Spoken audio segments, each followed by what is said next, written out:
하나님의 말씀은 창세기 9장 8절부터 17절까지의 말씀입니다. 창세기 9장 8절부터 17절까지의 말씀입니다.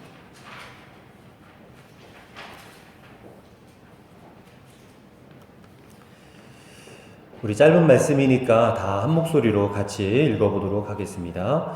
하나님이 노아와 그와 함께한 아들들에게 말씀하여 이르시되 내가 내 언약을 너희와 너희 후손과 너희와 함께한 모든 생물 곧 너희와 함께한 새와 가축과 땅의 모든 생물에게 세우리니 방주에서 나온 모든 것 곧 땅의 모든 짐승에게니라. 내가 너희와 언약을 세우리니 다시는 모든 생물을 홍수로 멸하지 아니할 것이라. 땅을 멸할 홍수가 다시 있지 아니하리라. 하나님이 이르시되 내가 나와 너희와 및 너희와 함께하는 모든 생물 사이에 대대로 영원히 세우는 언약의 증거는 이것이니라. 내가 내 무지개를 구름 속에 두었나니 이것이 나와 세상 사이의 언약의 증거니라.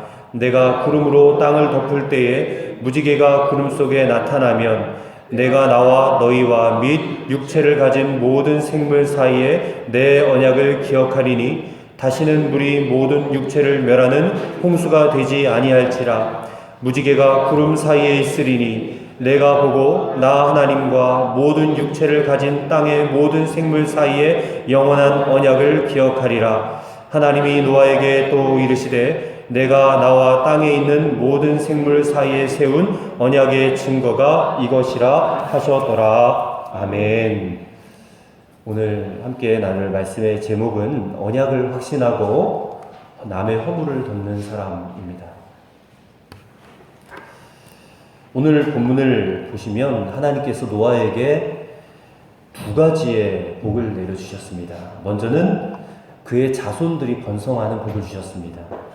그 말씀이 9장 1절 그리고 9장 7절에 이렇게 나와 있습니다. 먼저 9장 1절의 말씀을 제가 한번 읽어보겠습니다.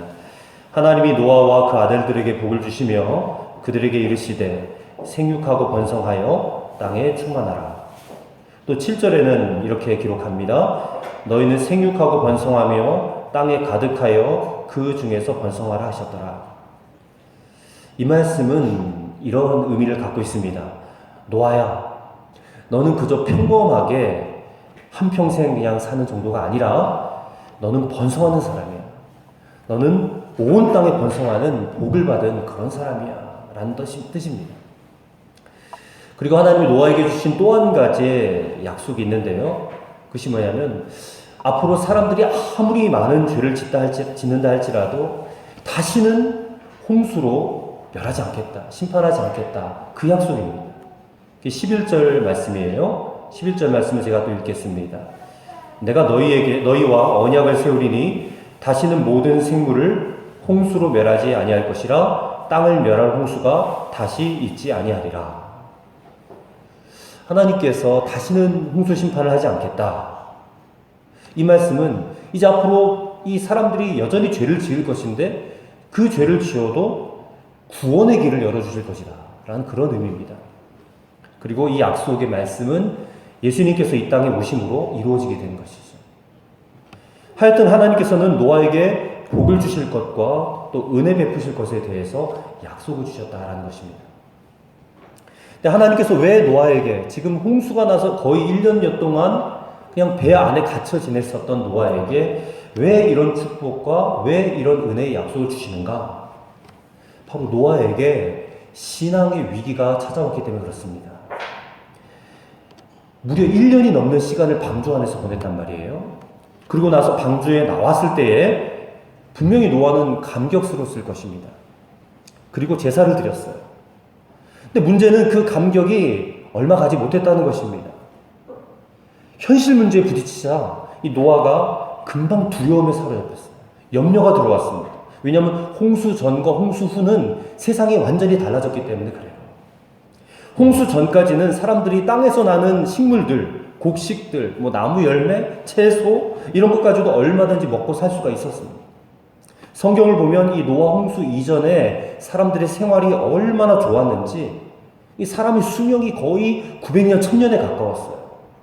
지구과학을 연구하는 사람들은 홍수 이전에 이 땅이 거의 온실과도 같았을 것이다, 그렇게 말을 합니다. 그래서 계절의 변화가 별로 없었고 항상 살기 좋은 날씨, 기후도 온화하고 공해도 없었고 먹는 양식도 풍족하고 살기가 너무너무 좋았던 그런 시절이었다는 것이죠.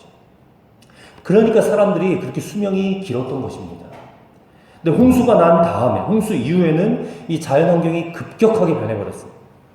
극심한 추위가 찾아오고 더위가 찾아오고, 그 추위와 더위가 계속해서 반복되는 날씨에 땅도 거칠어져가지고 농사를 지어도 예전처럼 풍성한 수확을 기대할 수가 없게 되었다는 것입니다. 그래서 하나님께서는 홍수 이후로부터는 사람들이 짐승을 잡아 먹을 수 있는 그런 것들을 허락해 주시기도 하셨습니다. 그러니까 홍수 전에는 육식을 할 필요가 전혀 없었어요. 그냥 땅에서 난 것들을 먹고 살아도 충분했었는데 이제는 땅이 거칠어졌다는 것이죠. 그래서 노아가 홍수 이후에 방주를 열고 나오니까 이런 세상에서 도대체 어떻게 살아가나, 그런 마음이 들지 않았겠습니까? 노아의 마음이 심히 두려워졌고 불안해졌다는 그런 말입니다. 근데 여러분, 이 노아의 상태가 이 지극히 우리의 문제라는 것입니다. 분명히 우리의 문제입니다. 우리도 노아처럼 물론 방주를 타고 구원받은 건 아니지만 예수 그리스도의 십자가로 말미암아 우리는 구원받았습니다. 그리고 하나님의 자녀가 되는 권세도 받았습니다. 문제는 그 구원받은 감격과 그 은혜와 그 확신이 지금도 한결같으냐는 거예요. 여전하냐는 겁니다. 아닐 것입니다.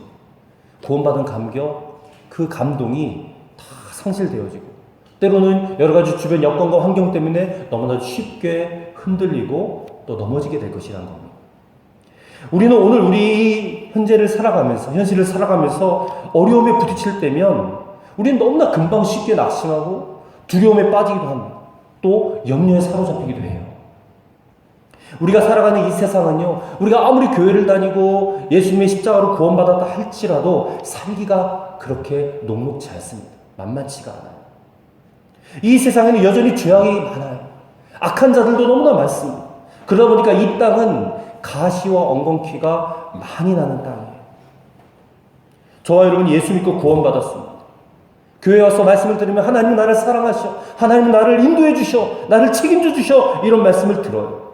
하지만 막상 현실에 부딪힐 때는 낙심도 되고 염려도 되고 두려움도 찾아온다는 그런 말입니다. 오늘 본문의 말씀은 그러한 현실 속에 있는 저와 여러분들에게 분명한 해답을 주는 하나님의 음성인 줄로 믿으시기 바랍니다. 우리가 그 음성을 듣고 해답을 얻으시는 오늘 이 시간이 되시기를 간절히 바랍니다. 첫째로는 하나님께서 우리에게 주신 축복의 약속에 대한 확신을 가져야 된다는 겁니다. 축복의 약속에 대한 확신을 가져야 돼요. 아까 읽었지만 1절과 7절의 말씀을 여러분 다시 한번 보세요. 1절의 말씀을 제가 다시 읽겠습니다. 하나님이 노아와 그 아들들에게 복을 주시며 그들에게 이르시되 생육하고 번성하여 땅에 충만하라. 7절입니다. 너희는 생육하고 번성하며 땅에 가득하여 그 중에서 번성하라 하셨다. 여러분, 노아와 그 아들들에게 주신 약속의 말씀인데 이 말씀을 오늘 저와 여러분들에게 이 시간에 하나님께서 주시는 축복의 약속으로 받으시기를 바랍니다. 그러면 질문이 들어요. 목사님, 이거는 저한테 주신 말씀이 아니라 노아에게 주신 말씀이잖아요. 그렇게 생각하실 분들도 계실 것입니다. 한번 생각해 보시기 바랍니다. 저와 여러분은 예수 그리스도로 말미암아 하나님의 자녀가 되었습니다. 지금 노아에게 주신 말씀은요, 곧 오늘 우리에게 주신 말씀이라고 제가 말씀을 드리는 것은 우리가 하나님의 자녀이기 때문에 그래요. 구원받은 하나님의 자녀. 그리고 이 성경 말씀은 하나님의 자녀들에게 주신 말씀이라는 것입니다. 그러므로 오늘 노아에게 주신 이 말씀 역시 당연히 우리에게 주신 하나님의 축복이고 하나님의 약속이라는 것입니다. 근데 문제는요, 내게 생육하고 번성하는 축복을 주셨는데 그게 너무 기뻐, 너무 감격스러워 하는 그 감격과 기쁨이 나에게 있느냐는 거예요. 그 감격과 기쁨이 나에게 올라오느냐는 것입니다. 많은 성도들이요, 하나님께서 나에게 이렇게 복을 주셨고 이렇게 은혜를 주셨고 언약을 주셨다, 그렇게 믿으면서도 마음에는 감동이 없는 거예요. 기쁨이 없는 것입니다. 만약에 여러분의 그 조상들이 여러분들에게 남긴, 후손들에게 남긴 유언이나 무슨 일기를 여러분이 보았다고 한번 생각해 보시기 바랍니다. 거기에 하나님으로부터 생육하고 번성하여 땅에 충만하라. 너희는 생육하고 번성하며 땅에 가득하며 그 중에서 번성하라. 이런 언약, 이런 약속을 받았다는 그런 글을 여러분이 읽게 되었어요. 그럼 느낌이 어떻겠습니까? 야, 우리 가문이 이 보통 가문이 아니구나. 내 신분도 보통 신분이 아니구나. 내가 본래는 온 세상을 무대로 살 사람이었구나. 이런 생각이 들지 않겠느냐는 말이에요. 무슨 왕의 후손이나 장군의 후손이나 아니면 정승의 후손 정도의 비교가 되겠습니까? 그러면서 여러분의 자녀들이 한번 머리를 만져보지 않겠어요? 야, 얘가 참 대단한 인물이네. 보통 사람이 아니구나. 보통 핏줄이 아니야. 이렇게 여기지 않겠느냐는 말입니다. 여러분, 오늘 지금 우리에게 필요한 것이 무엇이겠습니까? 하나님께서 우리에게 주신 축복에 대한 확신입니다. 약속에 대한 확신, 언약에 대한 확신이라는 것입니다.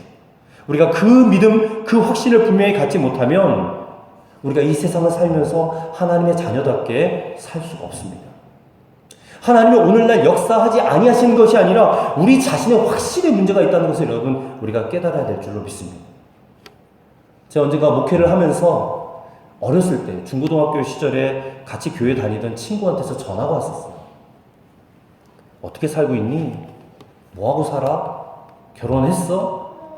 아이는 몇이야? 물어봤어. 근데 연락을 먼저 주어서 참 반가웠습니다. 근데 제가 물어봤어요. 너 교회는 다녀? 안 다닌대. 왜 안 다녀? 너무 바쁘대. 그냥 하루하루 돈 벌어 먹고 살기 너무 바빠. 그리고 그렇게 사는 게 난 너무 재밌어. 돈 벌어서 먹고 자녀들하고 가족들하고 같이 지내는 게 난 너무 좋아. 교회 굳이 안 다녀도 돼. 그런 걸로 만족하는 거예요. 근데 그 친구뿐만 아니라 다른 친구들의 안부도 다 물어봤는데 그 친구들 역시 마찬가지입니다. 그들이 중고등학생 시절에, 청년 시절에 저와 열심히 교회를 다녔어요. 근데 어느 순간부터는 교회를 떠났습니다. 그들이 교회를 등지고 교회를 떠난 이유는 나름대로 이유가 있었겠지만 공통적인 이유 한 가지가 있었습니다. 그게 뭐냐면 바로 하나님의 살아계심입니다. 하나님의 자녀들이 누린 축복에 대한 확신이 없었다는 거예요. 확신. 그들은 세상이 주는 달콤함, 그것이 하나님이 주시는 그런 어떤 것들보다 훨씬 더 매력적이어 보이고 훨씬 더 좋아 보였기 때문이었을 것입니다. 굳이 교회를 다닐 이유가 없는 거예요. 필요가 없는 거예요. 여러분, 이처럼 하나님을 믿을 뻔했다가 하나님을 떠난 사람들이 있습니다. 어떤 이들은 초기에는 하나님을 믿었어도 끝까지 믿음을 지키지 못하는 이들도 있다는 것입니다. 참 안타까운 일이죠. 그리고 나중에 가서는 땅을 치고 후회할 일입니다. 하나님 앞에 서면 하나님이 정말 살아계셨구나. 하나님이 정말 나를 구원해주셨었구나. 그렇게 막 땅을 치고 후회할 노릇이라는 것이죠. 오늘 저와 여러분이 진짜로 정말로 하나님께로 나오셨다면 여러분을 구원하신 그 하나님에 대한 분명한 확신을 꼭 가지시기를 바랍니다. 그리고 여러분을 책임지시고 여러분에게 언약하시고 그리고 약속해 주신 그 하나님을 믿으시고 신뢰하시기를 바랍니다. 그 하나님이 저와 여러분에게 먼저 말씀하셨단 말이에요. 당신께서 우리에게 주신 복을 먼저 받으라는 거예요. 하나님이 살아계신 것을, 그리고 십자가를 통해서 우리를 구원하신 것을, 그리고 우리에게 영생의 축복을 주신 것을, 그리고 하나님의 자녀가 되어서 이 땅에서 믿는 자가 누릴 축복을, 그 약속을 붙잡으라는 거예요. 그래야지만이 오늘 노아처럼 현실의 문제에 맞닥뜨려졌을 때 흔들리지 않을 줄로 믿습니다. 염려가 와도 걱정이 와도 두렵지 않을 줄로 믿습니다. 두 번째로는요, 하나님께서는 흔하디 흔한 것으로 언약의 증거를 삼으신다는 것입니다. 오늘 본문을 읽어보시면 특이한 점이 하나가 있습니다. 그것은 하나님께서 무지개를 가지고 언약의 증거로 삼으셨다는 것. 13절의 말씀입니다. 내가 내 무지개를 구름 속에 두었나니 이것이 나와 세상 사이의 언약의 증거니라. 무지개가 무엇이죠? 우리 아이들한테 물어보면 무지개가 뭔지 잘 설명할 수 있을 것 같아요. 비가 오고 난 다음에 이 공중에 여전히 습기가 있습니다. 작은 물방울들이 있는데, 근데 햇빛이 딱 비치면 그 물방울에 빛이 여러 색깔로 분산되어서 나타나는 자연현상이죠. 그러니까 흔하디 흔한 자연현상입니다. 하나님께서 노아에게 주신 것이 뭐냐? 이 엄청난 축복과 약속인데 그것을 하나님께서 반드시 지키실 것이라는 그 증거로 지금 무지개를 제시하셨다는 거예요. 무지개를. 왜 그러셨을까요? 그 이유를 14절부터 16절에 이렇게 말씀하십니다. 내가 구름으로 땅을 덮을 때에 무지개가 구름 속에 나타나면 내가 나와 너희와 및 육체를 가진 모든 생물 사이에 내 언약을 기억하리니 다시는 물이 모든 육체를 멸하는 홍수가 되지 아니할지라. 무지개가 구름 사이에 있으리니 내가 보고 나 하나님과 모든 육체를 가진 땅의 모든 생물 사이에 영원한 언약을 기억하리라. 하나님께서요, 이 땅을 보실 때마다 무지개를 보시겠다는 거예요. 그리고 그 무지개를 보실 때마다 내가 땅을 멸망시키지 않겠다. 다시는 사람을 멸하지 않겠다. 내가 저들을 구원하겠다. 그렇게 약속했었지. 그걸 생각하시겠다는 거예요. 기억하시겠다는 거예요. 그렇다면 하나님께서 왜 이렇게 흔하디 흔한 무지개를 약속의 증거로 삼으셨는지 여러분 아시겠습니까? 절대로 변하지 않겠다는 거예요. 반드시 지키겠다는 거예요. 하나님의 의지가 거기에 담겨 있는 것입니다. 이 말씀은요, 우리 역시도 하늘에 뜬 무지개를 볼 때마다 우리를 향한 하나님의 축복의 약속, 구원의 약속을 생각하고 확신을 가지라. 그런 말씀이에요. 창세기 28장에 가보면 하나님과 야곱이 또 언약을 맺는 장면이 나옵니다. 그때 하나님께서 야곱에게 무엇을 징표로 삼았는지 여러분 아십니까? 야곱이 베개를 베고 잤던 돌베개입니다. 이 돌베개를 약속의 징표로 삼으셨어요. 여러분, 돌베개가요, 야곱이 누워서 자라고 만들어 놓은 게 아닙니다. 늘 그냥 광야의 들판에 굴러다니는 돌이에요. 그 중에 좀 이렇게 베개 베고 잘 만한 편편한 돌이 돌베개로 된 것입니다. 하나님이 역시 왜 그렇게 하셨을까요? 들판 지나가면서 늘 보는 것이 이 돌이기 때문에. 그러니까 늘 보는 돌에다가 하나님께서 약속을 묶어주셨다는 거예요. 그것은 항상 그걸 보고 기억하는 거예요. 들판에 돌아다니는 그 돌을 보면서도 내 약속을 기억해라. 아, 그때 하나님이 나에게 약속해 주셨지. 그 돌 보면서 기억하라는 그런 말씀입니다.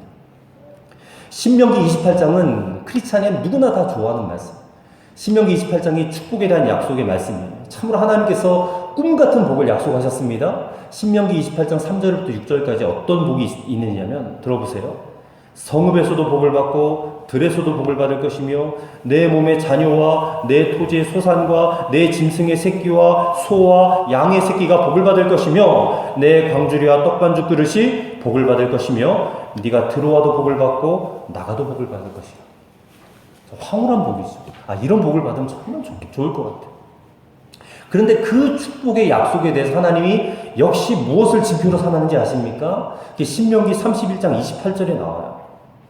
뭐라고 되어 있냐면 그들에게 하늘과 땅을 증거로 삼으리라 했습니다. 하늘과 땅을 증거로. 여러분, 사람이 위를 쳐다보면 하늘이 보이고 아래를 쳐다보면 땅이 보여요. 근데 하나님이 언약을 하시고 증표를 택하실 때에 늘 보이는 거예요. 흔하디 흔한 거예요. 하늘과 땅. 아주 흔한 것을 보면서 하나님의 약속을 기억하라고 지금 말씀하시는 것입니다. 그렇다면 여러분, 오늘 저와 여러분에게 주어진 가장 큰 약속, 축복의 언약이 무엇인지 아십니까? 바로 십자가로 우리를 구원하겠다는 거예요. 십자가로. 우리 주님께서 십자가로 우리를 구원하시겠다는 그 약속, 그 언약, 우리에게 믿음을 주셨고 그 믿음으로 우리는 구원받은 자들입니다. 그리고 오늘 그 은혜가 우리에게 계속해서 부어지고 있는 거예요. 우리가 십자가를 보면서 그 약속과 그 축복을 우리가 되새겨야 된다는 것이죠. 그리고 또 한 가지, 우리가 하진 않았지만 성찬식을 합니다. 떡과 포도즙을 가지고 이것은 주님의 몸이에요. 받아 먹어. 이것은 주님의 피예요. 마시고 영원히 이 언약을 기억하라. 이 성찬 때 포도주를 떡으로, 그 다음에 포도주를 피로 떡을 살이라고 이렇게 기념하라고 했습니다. 그런데 이 성찬식은요, 포도주와 떡으로 의식을 행하기에 어떤 사람들은 그 포도주와 떡에 무슨 신비한 능력이 있는가 보다, 또 그런 느낌을 받으신 분들도 없지 않더라. 사실 알고 보면 포도주와 떡은 보통 식사입니다. 유대인들의 보통 식사예요. 그 역시 아주 흔하고 흔한 겁니다. 포도주와 떡도. 거기에 하나님께서 아주 고귀한 약속을 담아주셨다는 것입니다. 예수님 당시에 사람들이 매일 먹는 양식이 떡이에요. 빵입니다. 그리고 매일 먹는 음료가 포도주인데 하나님께서 거기에다 증표로 삼으셨으니까 우리로 말하면 늘 먹는 밥이나 국과 같은 거예요. 이것은 여러분 날마다 우리가 밥과 국을 먹을 때마다 십자가의 은혜와 하나님의 사랑을 생각하라라는 그런 말씀입니다. 여러분 하나님의 은혜는요 의외로 아주 평범한 것이 있습니다. 흔하디 흔한 것이에요. 하나님이 주신 약속을 보는 눈이 활짝 열려지는 저와 여러분 되시기를 바랍니다. 어느 엄마와 딸이요 길을 가다가 딸이 물어요. 엄마, 사람들이 다 네잎클로버를 찾잖아요. 네잎클로버의 꽃말이 행운이니까 행운을 잡으려는 거예요. 그런데 엄마, 세잎클로버는 너무 흔하니까 사람들이 관심도 갖지 않아요. 근데 엄마, 세잎클로버의 꽃말이 뭔지 아세요? 그때 엄마가 모르겠는데? 세잎클로버의 꽃말이 뭐야? 세잎클로버의 꽃말은 행복이에요. 정말? 엄마 몰랐어. 그랬더니 딸이 이렇게 말하더랍니다. 사람들은 날마다 가까이 있는 행복이 더 중요하지 어쩌다가 오는 행운을 왜 그렇게 중요하게 생각하는지 저는 모르겠어요. 여러분, 우리 가까이에 있는 소중한 것들을 놓치고 살지 마시기 바랍니다. 여러분, 함께 살아가는 여러분 가족의 소중함, 여러분에게 주신 그 환경에 어떤 축복이 있을 거예요. 근데 거기에 진짜 우리의 행복이 있다는 그런 말입니다. 심지어는요, 우리가 살면서 겪게 되는 어려움들, 고난에도 유익이 있습니다. 우리가 교회에 와서 늘 바라보는 십자가, 늘 다니는 교회, 늘 드리는 예배 속에 하나님의 축복을 받는 놀라운 약속들이 항상 거기 있다는 것입니다. 근데 사람들이 그것을 보지 못해요. 뭔가 특별한 것, 어떤 특징적인 것, 어떤 그런 것들을 자꾸 바라보고 쫓아가고 있기 때문에 그렇다는 것입니다. 살다 보면 노아처럼 우리 인생에도 어려운 삶의 순간들이 있습니다. 먹구름이 눈앞을 가릴 때도 찾아와요. 그러나 우리는 늘 교회에 나와서 주님 달리신 십자가를 늘 바라보고 또 성찬을 받으면서 그 흔하디 흔한 것에 약속을 주신 우리 하나님을 생각해 보시기를 간절히 바랍니다. 그리고 축복에 대한 확신, 구원에 대한 감격을 늘 회복하시는 저와 여러분 되시기를 주님의 이름으로 간절히 축원합니다. 끝으로 남의 허물을 덮어주는 자에게 복이 임하게 된다는 것입니다.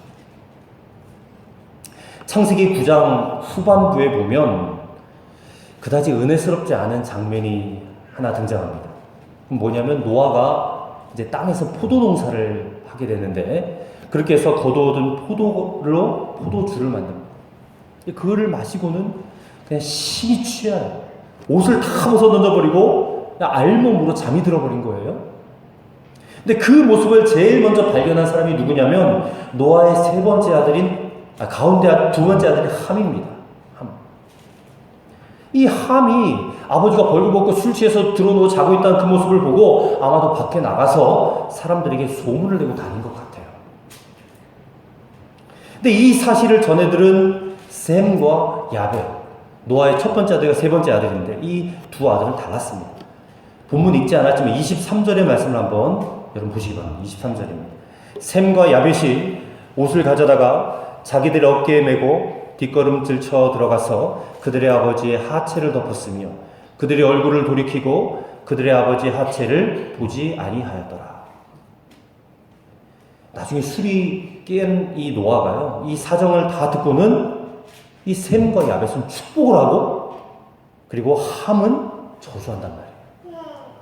이 말씀이 주는 교훈이 무엇이겠습니까? 남의 허물을, 다른 사람의 죄를, 허물을 들춰내는 것이요, 여러분 작아 보이는 것 같아도 이게 엄청나게 큰 죄라는 것입니다. 자기 자신뿐만이 아니에요. 이 함이 저주를 받을 뿐만 아니라 자신들 후손들까지도 다 저주를 받았거든요. 그러니까 자기 자신이 저주를 받을 뿐만 아니라 후손들에게까지도 이어지는 저주가 된다는 겁니다. 그러니까 남의 허물을 들춰내는 게 이게 어마어마한 죄예요. 그리고 뒤집어 말하면 남의 허물을 덮어주는 것은 자신뿐만 아니라 후손들에게도 이어지는 복이 된다는 것을 우리에게 가르쳐주는 말씀입니다. 또 오늘 말씀을 보면 이상하게도 이 노아가 그 자신에게 저주를 한 게 아니라 함의 자손, 아들인 가나안에게 저주를 합니다. 18절을 보면 노아와 세 아들의 이름을 적을 때에 셈과 야벳은 그렇지 않은데 함에게만은 유독 가나안의 아버지 이렇게 토를 달고 있어. 창세기 10장 6절의 말씀을 보시면 함의 아들은 구스와 미스라임과 붓과 가나안이요 그랬습니다. 이 가나안은 함의 막내 아들이에요. 근데 성경은 왜 유독 함을 가나안의 아버지 그렇게 말을 했을까요? 이 가나안이요 나중에 너무 유명한 사람이 되기 때문에 그렇습니다. 이 창세기가 기록되어진 때가 언제냐면 이 본문의 사건이 입으로 이렇게 구전으로 전해져 내려가다가 이스라엘 백성들이 40년 동안 광야 생활을 끝내고 가나안 땅에 들어갈 때쯤이라고 추측이 돼요. 그들은 하나님께서 약속해 주신 적과 꿀이 가나안 땅에 들어가 보니까 그 가나안 땅에 가나안 족속들이 살고 있어요. 근데 노아의 자손들 가운데 이 창세기 10장 이후에 계속해서 한 족속을 대표해서 거론되어지는 이 이름이 가나안밖에 없어요. 가나안. 그만큼 이 가나안이요 유별난 존재였고 강한 존재였어요. 그래서 이렇게 큰 민족을 이룬 그런 족속이 된 것입니다. 근데 그들이 유명해진 이유가 있습니다. 그 유명해진 이유가 뭐냐면 바로 그들의 성적인 음란과 우상숭배의 죄 때문에 유명해졌다는 거예요. 그래서 하나님이 이스라엘 백성들을 가나안 땅으로 이끌어가면서 가나안 땅의 모든 족속을 다 진멸하라고 그랬어요. 다 없애버리라고 그랬습니다. 왜냐하면 그 사람들의 죄, 그 죄가 이스라엘 백성들에게 마치 연병처럼 퍼져가는 것을 막기 위해서요. 그리고 이스라엘 백성들이 실제로 가나안 땅에 들어가면서 이 가나안 족속은 이 지구상에서 그 이름이 사라져버립니다. 정말 다른 민족의 종이 되어버리고 만 겁니다. 그리고 이 가나안 족속이 바로 함의 후손이었다는 거예요. 그러니까 함이 받은 저주는 여호수아가 가나안 땅을 정복해 들어갈 때에 성취되어진 것입니다. 가나안의 후손들은요 다른 형제들의 후손의 종이 되었거나 멸망당하고 말았습니다. 이 하나님의 말씀 창세기를 기록하면서 노아가 함에게 했던 그 저주가 실제로 그 아들 가나안 그 후손들에게 이루어지고 있는 것을 이스라엘 백성들이 눈으로 본 겁니다. 그래서 유독 함을 일컬어서 가나안의 아버지라고 오늘 성경에 기록한 것입니다. 그러면 우리 중에 또 이런 생각을 하실 분들이 계세요. 목사님, 그런 함이 나쁜 사람이었으니까 그랬겠지요. 나쁜 사람이니까. 저주받을 만한 그런 사람이니까 그랬겠지요. 여러분들 그렇게 생각하시면 안 됩니다. 함이 누굽니까? 모든 사람들이 홍수심판 받을 때에 방주 타고 구원받은 사람이에요. 함은 구원받았던 사람이라는 것입니다. 또 이 함이 지은 죄가 뭡니까? 아버지가 술에 취해서 잠자는 것, 벌거벗고 잠자는 것을 흉보고 소문낸 죄.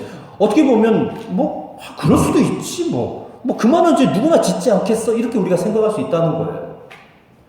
근데 그 죄 때문에 자기 자신뿐만 아니라 자기 후손들까지도 영원히 멸망을 받았다는 것입니다. 여러분 이 말씀은요 우리가 아무리 구원받은 성도랄지라도 절대로 그 구원받았기 때문에 안심할 수는 없다는 거예요. 안심하고 그냥 마음 놓고 살면 안 된다는 그런 말입니다. 구원받은 성도라면요 남의 허물을 덮어줄 줄 알아야 된다는 것입니다. 그리고 우리가 그렇게 할 때에 우리 자신과 우리 후손들이 복을 받게 된다는 것을 분명하게 교훈하고 있는 그런 말씀입니다. 그렇다면 하나님께서는요 왜 이 아무것도 아닌 것 같은 한 가정의 작은 사건 하나로 그렇게 엄청난 축복과 또 엄청난 저주를 하는 것일까요? 사람의 허물을 들추어내고 그 허물을 덮어주는 문제는요 작은 문제가 아니라는 것입니다. 우리가 믿는 하나님이 어떤 분이십니까? 누구십니까? 우리 하나님은요 속죄하신 하나님, 죄를 용서하신 하나님. 미가서가 이것을 증언하고 있습니다. 미가서 7장에 보니까 우리가 믿는 하나님이 어떤 하나님이냐? 주께서는 죄악과 그 기업에 남은 자의 허물을 사유하시며 인애를 기뻐하심으로 진노를 오래 품지 아니하시나이다. 다시 우리를 불쌍히 여기셔서 우리의 죄악을 발로 밟으시고 우리의 모든 죄를 깊은 바다에 던지시리이다. 그렇게 말씀하고 있습니다. 여러분 우리가 나중에 천국에 갔을 때에 우리가 하나님으로부터 받은 가장 큰 은총, 가장 큰 축복이 여러분 무엇이겠습니까? 이 땅에서 잘 먹고 잘 살았다, 오래 살았다, 어떤 큰 명예를 우리가 갖고 업적을 이루었다, 이런 거 아닙니다. 우리가 하나님 앞에 천국에 섰을 때에 가장 큰 감격이 뭐냐면 내 죄를 사함받았다는 거예요. 내 죄를 속함받았다는 거예요. 우리가 천국 가서 누릴 수 있는 기쁨은요, 속죄의 기쁨입니다. 죄 사함받아 누리는 기쁨이에요. 그러므로 여러분, 자기 아버지의 허물을 덮어주는 셈과 야벳을 보시고 하나님은 너무 기뻐하십니다. 그들에게 큰 은혜와 큰 축복을 내려주신 것입니다. 하지만 마귀는 누구입니까? 마귀는 참소하는 자예요. 끊임없이 사람들의 죄를 들춰내고 그것을 폭로하고 그래 벌을 받게 하는 것이 마귀가 하는 짓이라는 겁니다. 여러분, 욥기서를 읽어보면 마귀가 욥을 참소하는데 심지어는요, 없던 죄까지도 추측으로 만들어내서 그 욥을 저주하려고 하지 않습니까? 여러분, 근거 없이 판단하고 근거 없이 추측하는 죄는 정말 마귀의 역사예요. 그래서 하나님께서 이 함이 아버지의 허물을 들춰내고 흉본 것을 저주해버리신 것입니다. 여러분, 저는 어렸을 때 이 남의 허물을 잘 들춰내는 그런 성격 유형을 가졌어요. 그러니까 남의 허물이 너무 잘 보여요. 어떤 땐 제가 보면 어떤 문제, 어떤 사람의 행하는 어떤 그런 일들을 보고 그 문제를 보고 분석하고 또 잘잘못을 지적하면요, 다른 사람들이 고개를 끄덕거려요. 물론 당사자는 안 그러겠지. 근데 그게 다른 사람보다 내가 선악과를 좀 많이 먹은 거구나. 그것을 몰랐어요. 이 성격이요, 복되지 못한 성격이더라고요. 사람은 누구나 이 아담이 선악과 먹은 이후에 타락해서 남을 판단하고 남의 허물을 들추어내는 죄성을 가지고 있습니다.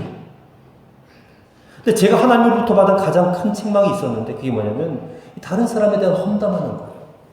비난하는 거예요. 정죄하는 거예요. 그러다 보니까 제가 하나님과의 관계에 있어서 이 기도가 막혀요. 예배를 드려도 예배에 기쁨이 생겨나지가 않아요. 여러분, 남 비판하기를 잘하는 사람이요, 잘되고 복된 경우를 찾아보기 어렵습니다. 만약에 여러분 자신이 복되지 못하다라고 여기진다면 내가 남의 허물을 잘 들춰낸 자가 아니었는가, 이것을 점검해봐야 될 필요가 있습니다. 그렇다면 여러분, 우리가 어떻게 하면 다른 사람의 허물을 잘 덮어주는 그런 사람이 될 수 있을까요? 노력하면 될까요? 애쓰면 될까요? 결심하면 될까요? 여러분, 그렇게 해서는 안 됩니다. 우리는 선악과를 먹고 타락한 존재들이기 때문에 끊임없이 판단이 나오고 끊임없이 정죄가 나오고 불평도 나오고 원망도 나오는 거예요. 그런 우리가 다른 사람의 허물을 덮어주려고 한다면 십자가의 예수님을 만나지 않고는 불가능한 것입니다. 예수님께서 나의 죄 대신 지시고 십자가에 죽으신 것을 정말 깨닫고 그 예수님을 정말 만난 사람은요, 다른 사람을 비판하지 않습니다. 정죄하지 않습니다. 왜냐하면 자기 죄를 늘 보기 때문에 그래요. 내 죄를 늘 보기 때문에. 여러분, 예수님을 처음 만났던 베드로가 그 갈릴리 바닷가에서 물고기를 한 마리도 잡지 못하다가 배 오른편에 그물을 던지시오, 예수님의 말 한마디 듣고 그물을 던졌더니 그냥 그물이 찢어질 정도로 고기를 많이 잡고 나서 베드로가 꺼낸 첫 마디 말이 뭔지 아십니까? 주여, 나를 떠나소서, 나는 죄인이로소이다. 예수님을 인격적으로 만난 사람의 첫 마디, 첫 고백이 이런 고백이 돼야 돼요. 나는 죄인입니다. 내가 내 죄를 봅니다. 나는 내 죄 때문에 나는 구원받지 못했을 것입니다. 여러분, 하나님께서 저와 여러분들을 사랑하시는 것은 우리가 사랑스럽기 때문이 아니에요. 우리가 하나님 앞에 인정받고 사랑받고 존중을 받을 어떤 그런 행위를 하는 사람들이 아니지 않습니까? 우린 다 죄인입니다. 그것도 흉악한 죄인이에요. 바울은 자기 자신을 이끌어서 나는 죄인 중에 괴수라고 그랬어요. 근데 우리가 그런 죄인인데 왜 하나님 우리를 사랑하시는가? 그건 이유가 분명해요. 예수님 때문에 우리를 사랑하신 것입니다. 예수님을 통해서 우리를 바라보시기 때문에 하나님이 우리를 사랑하신 자가 되었다는 것입니다. 그러므로 어떤 사람이 우리의 허물과 우리의 죄를 들춰내고 판단하고 정죄를 하면 하나님께서 그에게 화를 내실 거예요. 왜냐하면 하나님은 예수님을 통해서 나를 보시기 때문에. 그러나 누가 우리의 허물을 덮어주고 우리의 허물을 감춰주면 하나님께서는 그 사람을 기뻐하시고 그 사람에게 복을 주실 것입니다. 이것을 우리가 정말 믿어야 돼요. 정말 믿어야 돼요. 그리고 이것을 정말 믿는다면 이제 다른 사람의 죄와 다른 사람의 허물을 여러분이 보게 될 때에 깨달아야 돼요. 조심해야 돼요. 아, 저 사람이 하나님이 사랑하신 자지. 저 사람의 허물이 있어도 저 사람은 하나님께서 구원하신 자야. 그 사람의 허물을 내가 들춰내면 내가 저주를 받아. 입 다물고 있어야지. 들춰내고 싶고 판단하고 싶고 정죄하고 싶어도 내가 그만둬야지. 내가 복을 받아야 되니까. 특별히 여러분 마땅히 존경받아야 될 사람들의 죄가 보일 때가 있습니다. 그때 더 조심해야죠. 요즘에 대통령이 큰 잘못을 범해서 모든 사람들이 지탄을 받고 있습니다. 근데 그때 여러분 조심해야 돼요. 함부로 정죄하고 함부로 판단해서는 안 됩니다.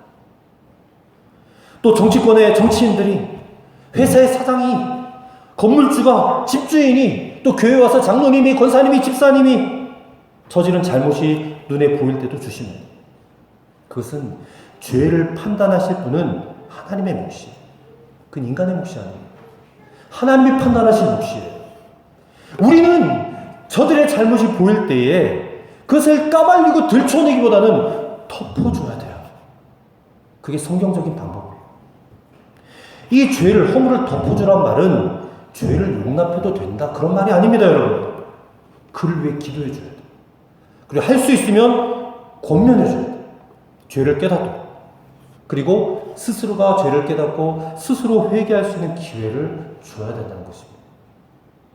물론 대통령은 이미 그 기회를 발로 차버렸지만 안타깝죠. 그래서 사랑하는 여러분, 저와 여러분은 어떤 사람입니까? 우리는 예수님의 십자가의 보혈로 말미암아 구원받아 하나님의 자녀, 그리고 하나님의 자녀로서 이 땅에서 특권과 축복의 언약을 받은 그런 자들입니다. 그리고 그 예수님을 만나서 나 자신이 얼마나 큰 죄인인지를 깨달은 사람들입니다. 그래서 다른 사람의 허물을 들춰내지 않을 수 있는 그런 능력을 가진 그런 사람들입니다. 그 사실을 믿으시기 바랍니다. 우리가 믿음 안에서 그렇게 살아갑시다. 이제 2017년 새해가 밝았는데 우리가 새해 많은 축복을 우리가 바라고 또 좋은 일들이 있기를 바라지만 무엇보다도 하나님의 말씀 안에서 그 말씀을 순종하고 또 이 말씀대로 우리가 살아갈 때에 어떤 하나님의 역사가 우리에게 이루어지는지를 우리의 삶을 통해서 간증할 수 있는 그런 저와 여러분 되시기를 주의 이름으로 간절히 축원합니다. 네, 기도하시겠습니다. 하나님 아버지, 우리가 이 세상에 살 때에 노아처럼 막막한 현실을 마주할 때에도 염려하거나 두려워하지 아니하고 우리가 받은 언약과 축복을 확신하며 살게 인도하여 주시옵소서. 그리고 예수님을 믿음으로 구원받은 감격과 기쁨을 절대로 잃어버리지 않게 도와주시옵소서. 우리 주변의 흔한 것으로 하나님의 약속을 발견할 수 있는 눈도 활짝 열리게 하여 주시옵소서. 내 주변 사람들의 허물을 발견할 때마다 들춰내기보다는 덮어주고 그를 위하여 기도해 줄 아는 능력을 우리에게 부어 주시옵소서. 그래야 우리 자신에게뿐만 아니라 우리의 후손들에게도 복이 많은 인생을 살게 하여 주시옵소서. 우리 구주 예수 그리스도 이름으로 기도하옵나이다. 아멘. 이제